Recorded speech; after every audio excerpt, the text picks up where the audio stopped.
Hello. My name is Lauren. I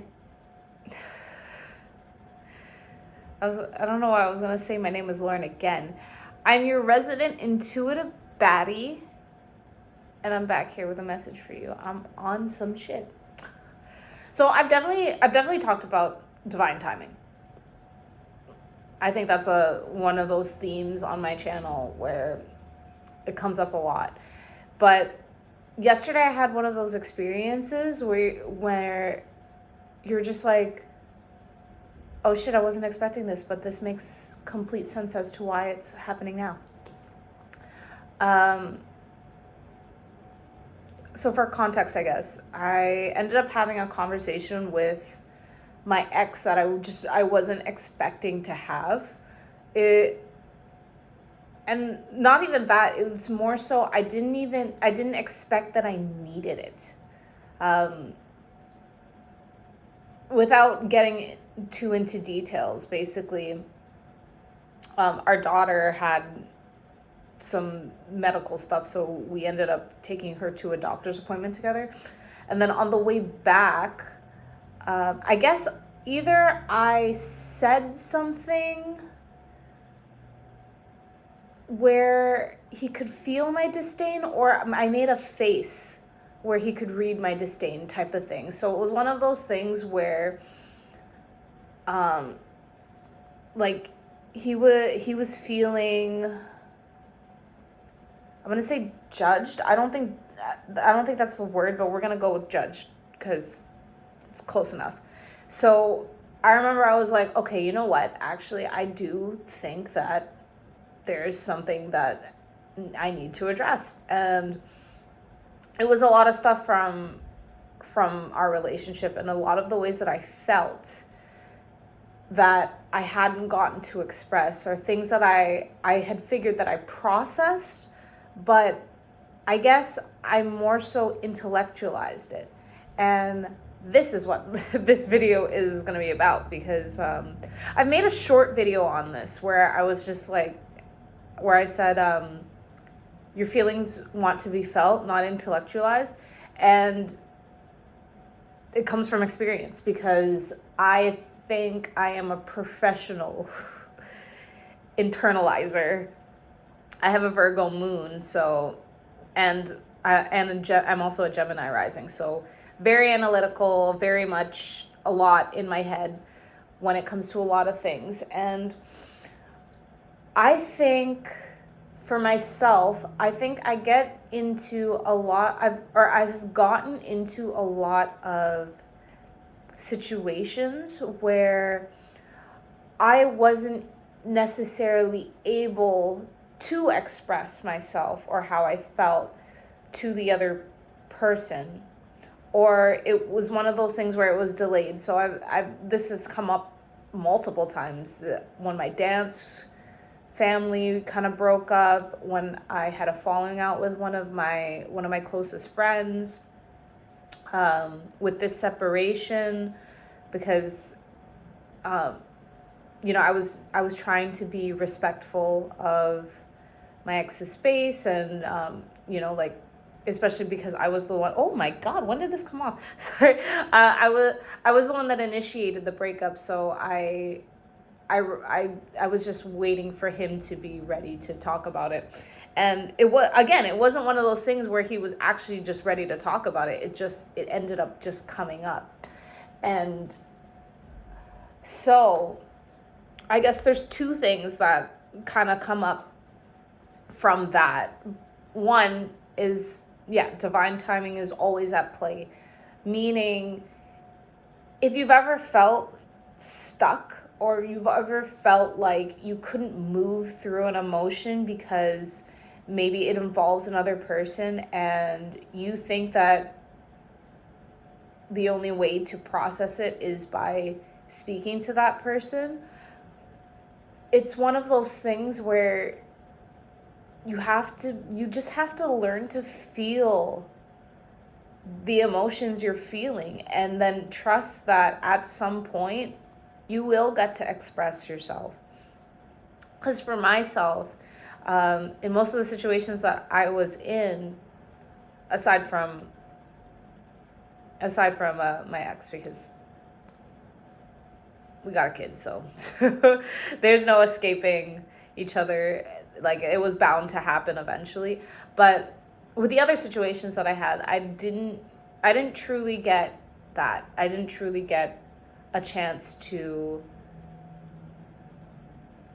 express how I was feeling. And actually, that's a lie. The friend that I had a falling out with, I did get a chance to express it, but again, because I was internalizing it, I wasn't really expressing how I was feeling. And this is back when I hadn't done as much work on myself as I have now, and especially when it comes to understanding how energy is a reflection and all that stuff. Like, I didn't know any of that. So I think when I did have that conversation, I think it did come off more as me accusing her of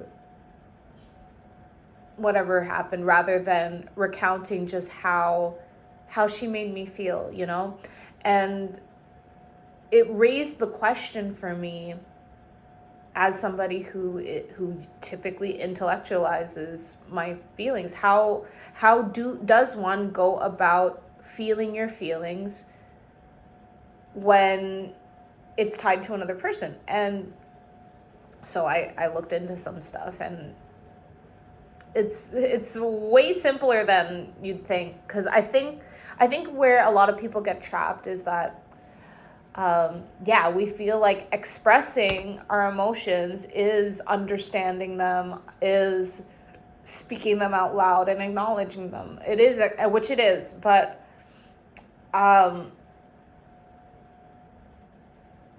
been hearing more about how you just need to feel them in your body. And I guess it's something that I wonder about, because if I have something that's not closed out or whatever, it's like, I can do all that I can to feel them. My usual method is astral trips. And it does work. Like, I do get to feel, like, when I take shrooms or when I take psychedelics, typically I do cry, or I get to feel the emotions in a heightened state. But what I'm realizing is that a lot of the times I'm still intellectualizing it. And I guess it's one of those things where you got to practice more, or you just got to practice feeling more, which there's a lot of really simple ways to do it. For example, it's like, if you're angry, just going and screaming into a pillow, or screaming in your car, or whatever. If you want to cry and you can't, and you're not getting yourself to do it or like naturally, maybe you put on a movie that's going to make you cry, that allows you to release those emotions. Just stuff like that. It's actually way simpler than you would think. And then the second thing that was raised from, I guess, these thoughts is, so divine timing. Is just that, certain conversations, or especially when it comes to other people or things that are outside of yourself, things will just happen when they are naturally supposed to happen. I don't think it's a coincidence that this conversation that came up with my ex is happening so close to the Lunar New Year, or the spiritual New Year. I think this is a time of really closing things out. Really, it's like the final shed. I forgot where I read it, but I read somewhere that because we're still technically in the year of the snake, because we're in the end of it now. It's like everything, or the things that were the strongest holds, like the things that were the hardest to shake, are the things that are being shed right now. And it makes a lot of sense. It makes a lot of sense. And what was interesting is that conversation, usually when I have conversations like that, I feel really light, and I feel like, oh, I finally released the burden. But it gave me I ended up leaving with a really, really heavy feeling, not because the conversation didn't go well, or I didn't get to release from the conversation, but because it kind of brought up how I've been allowing myself to be treated over the past 9-10 years, my whole life. And it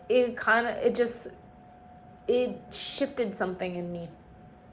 It made me feel much less tolerable to any form of disrespect that I feel now. So in saying that, it's like, how could I put an example?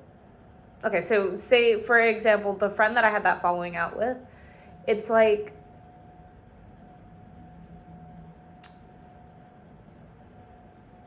yeah, I don't consider that a friend anymore. It's just like, I'm just in this mindset now that, if you mistreat me as a friend, I don't fuck with you. But that's not to say that if you don't do your own inner work, or if you do your own inner work and you come to me with an apology, then we can be cool. But it's like, I just don't have the tolerance to be putting up with people who don't respect me enough to take accountability when they're wrong. And well, now I'm getting into now it's like taking me to some other tangents, because specifically with that friend that I had a falling out with, like I had said, I did actually get a chance to speak with her and to kind of go over what had happened, but I mean, we didn't go over everything. Basically, because I called it, I apologized first. I truly believe that in every situation, it's always a two-way street. There's always some sort of accountability for you to take as well, whether it be you just letting something happen, or not speaking up, not putting up firm boundaries. Like, there's always something that you did. There's always something that you did to allow the other person to think that they could do what they did. If that makes sense. So, when I did get to speak with her, I apologized for my side. I did express, I guess, how I felt, or what had happened from my point of view, rather than to say how I felt, because again, I don't think I fully got into how I felt. I think, especially, I was just, again, like I said, this was before a lot of the work that I've been doing on myself in the past few years. And this was like maybe 5 years ago. Wow. It's actually so fast. I remember a time where I thought that was my world ending, to be very honest with you. But yeah, and then what I got from her was she took accountability only for the things that I had called her out for. And even thinking about some situations with my ex and just other situations, it's like, people only take accountability when they get caught, typically, or at least in my experience. And I think I am at a point now where I'm not even going to give people that satisfaction. If you fucked up with me, it's just done. And if you don't know what you did wrong, or you want to act like like you don't, like you have amnesia and you don't remember anything happening, or you want to pretend that it wasn't right, or sorry, that it was, that you acted within your rights or whatever, you can go do that over there away from me. You know what I'm saying? Like, well, that's not to say that I would never call anybody out, because I'm a firm believer in like making your boundaries known. So it's just like if somebody does something and I'm like, yo, then I should, or that I don't like, I should mention that. I should definitely speak up and be like, yo, I don't think that was cool. It's when they do it the second time that you're like, yeah, you can go fuck yourself. I'm not playing. And yeah, that's what that conversation had ignited in me, is I don't give a fuck anymore. I really don't. I really could fucking care less. It's like this past year, I've shed so many people that I'm just like, fuck it. Take them all. I don't know why this just came up into my head, but it's just like, it's like a garage sale. They can go. A friendship garage sale, or a whatever. Just buy. Because at the end of the day, I know what I'm worth, you know? I know what I bring to other people. I know that I enrich other people's lives, and I'm not gonna fucking waste it on people who can't appreciate it, like who don't know how to nurture that, who don't know how to reciprocate. And it's like, if I let these people just go, if I stop giving a fuck, I'll get new people. New people will come. Like, I think, especially for if you're in my age range, and I guess I'm 30. I turned 30 last year.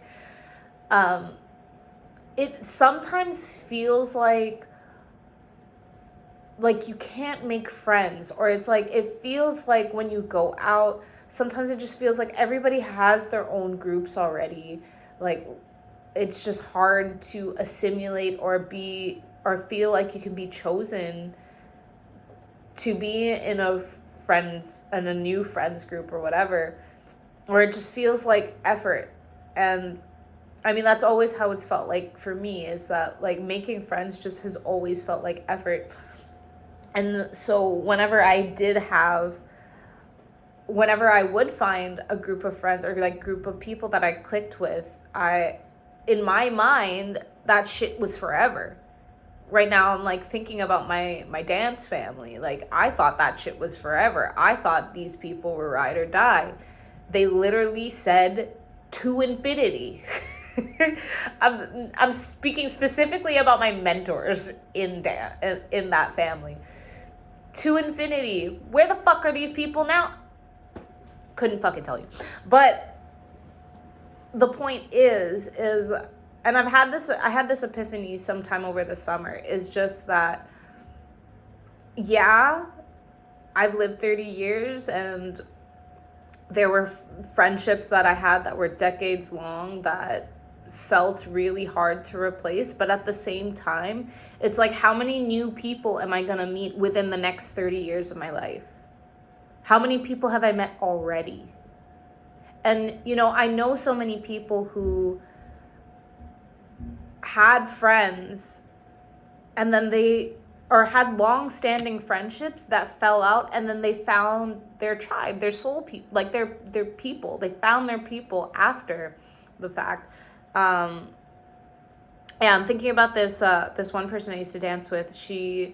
I remember, like, it kind of the same orbit, or the same, yeah, it was the same group. It was the same group where this dance family was at her wedding and everything, and And then after a few years, they all had a falling out, and now she has a completely new group of friends that she clicks with more and that she's happier with.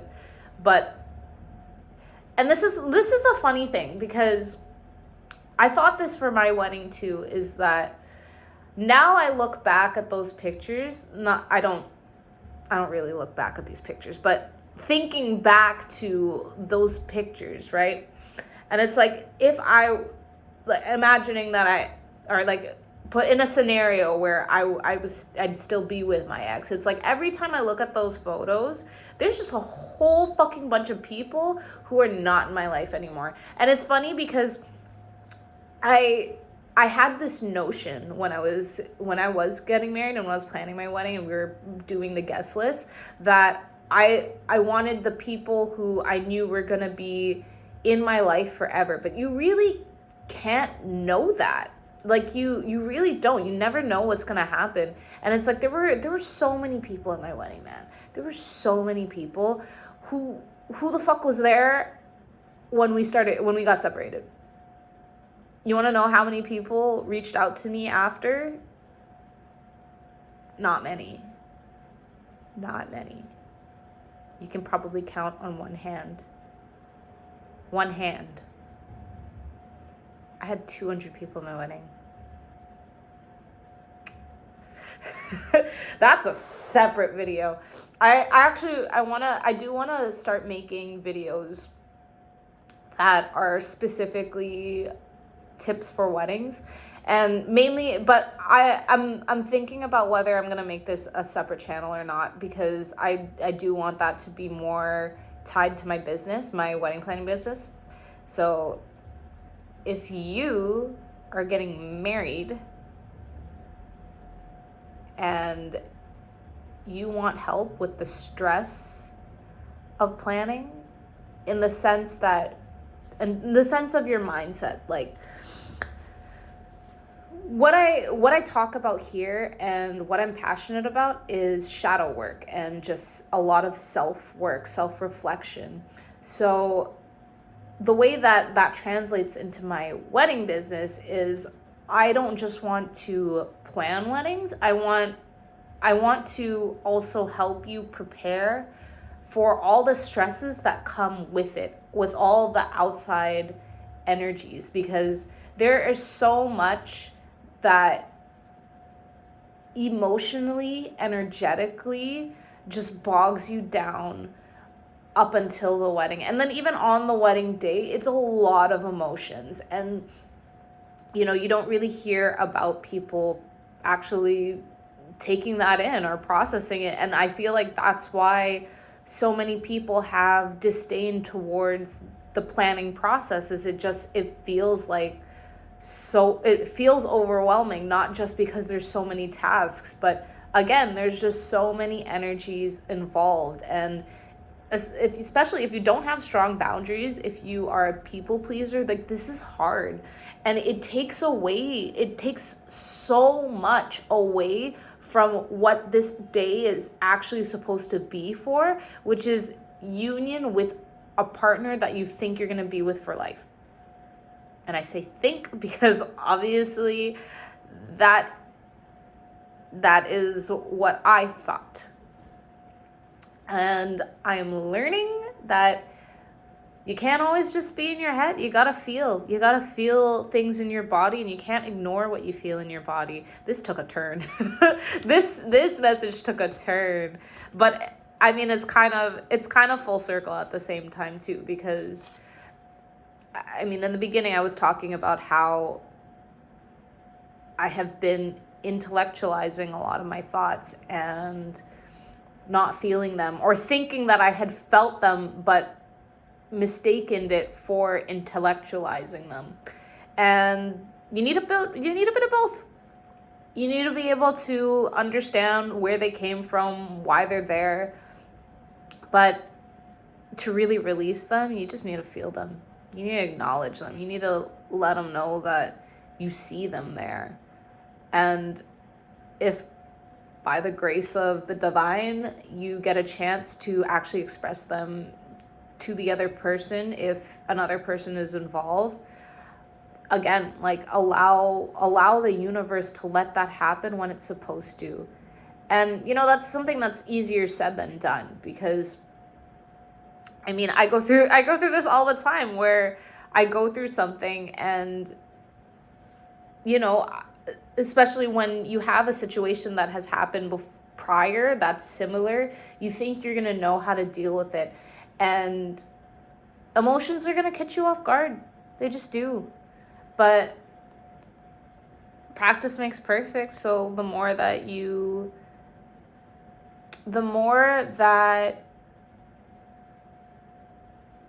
have that awareness, and the more that you allow yourself to feel, it gets easier, it gets better. And yeah, just get out of your head, bro. Get out of your head. I'm talking to myself, by the way. I'm always talking to myself when I make these videos, to be very honest with you guys. Yeah, anyway, so I really hope that resonated. Thank you so much for listening. And until next time, bye.